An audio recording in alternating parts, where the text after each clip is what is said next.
playing with Hamza and the guys. That would be something sweet. Hamza চৌধুরীর সাথে লাল সবুজের jersey গায়ে খেলার স্বপ্ন দেখেন। রোনান সুলিভান নিজ মুখেই স্টার প্লেকে জানিয়েছেন এই কথা।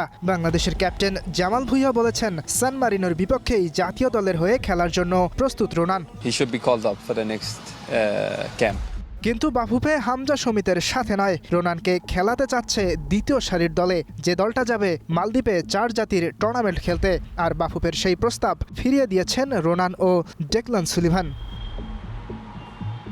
যদিও কারণ হিসেবে তারা দেখিয়েছে একাডেমিক ব্যস্ততার কথা, তবে প্রশ্ন থেকেই যায় বাফুফে দ্বিতীয় সারির দলে খেলাতে যাওয়ার ইচ্ছাতেই রোনান মুখ ফিরিয়ে নিলেন কিনা।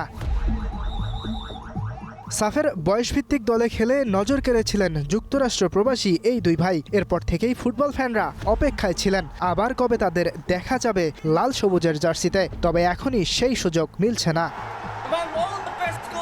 মালদ্বীপ সফরের জন্য যে প্রাথমিক দল সাজিয়েছে বাফুফে, সেখানে আছেন ইংল্যান্ড প্রবাসী তানিল সালিক।